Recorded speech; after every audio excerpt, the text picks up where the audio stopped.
Live, the morning show from CBS Local 2, where local comes first. Well, more than 16 million Americans have rosacea. It's a chronic inflammatory skin condition which primarily affects the face. It happens mostly in adults 30 to 60 years of age and is more common in women, especially among those with fair skin. In studio this morning to talk about rosacea is Valley dermatologist Dr. Timmothy Jochen. Tim, good to see you this morning. Thanks for joining us. Tell us exactly what is rosacea and what causes it. Well, as you mentioned, it's a chronic inflammatory condition, and there are really four types of rosacea. One of the most common is just redness of your face. You get flushing, blushing, you can have dilated blood vessels. The second type is an acne type. Although it's not acne, it looks like acne because it's red bumps in the central part of your face. Then we have ocular rosacea, where you feel like you have grit in your eyes. And then finally, we have the most devastating type, which is the rhinophyma type, where you have swelling of your nose and cheeks. And W.C. Fields had this type of condition. Now, what causes this? Do we have any idea yet? And for those who do have it, why is it important that they see a dermatologist? Well, at this point, we really don't know what causes rosacea. It's still kind of a mystery, but it's important to see a dermatologist because the condition can get worse and it can be very disfiguring. You can have redness, red bumps, and you can get the swelling if you don't get it treated. And for those who do seek treatment, what are some of the things that can be done? What are some of the treatments that can be prescribed? As I said, we don't know what causes it, but we do know that antibiotics can help, and we believe it's because of the anti-inflammatory effects of the antibiotics. You can take them orally or use them topically.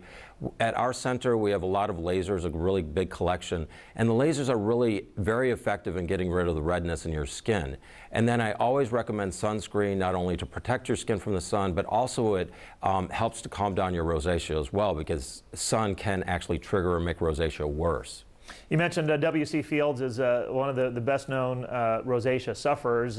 Also, former President Bill Clinton deals with rosacea as well. But you say he's looking a little bit better in recent years, and apparently somebody's doing something right and giving him the treatment to handle that for him. Exactly. I've noticed that his skin looks a lot better these days, and it could just be makeup, but he looks a lot better. And that's one of the nice things about getting treatment for your rosacea is for women, they can wear a little bit less makeup and look a little bit more natural and a little bit fresher and brighter. All right, finally in closing, what are some things that people who suffer from rosacea, what are some of the things that they can do at home to care for it as well?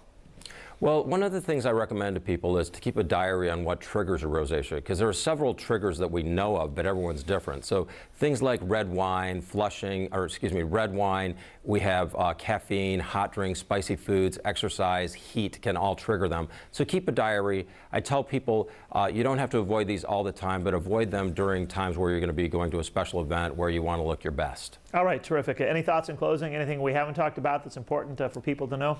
I think rosacea is nice because it's something that I can effectively treat. It's one of the few things where I can almost guarantee you that I'll make you look better if you get started on a treatment. Okay, certainly sounds interesting this morning. Dr. Timmothy Jochen, Valley dermatologist, thanks for coming in this morning and sharing with us some information on this ailment. We appreciate it. My pleasure. Thank you. All right. Thank you, Tim.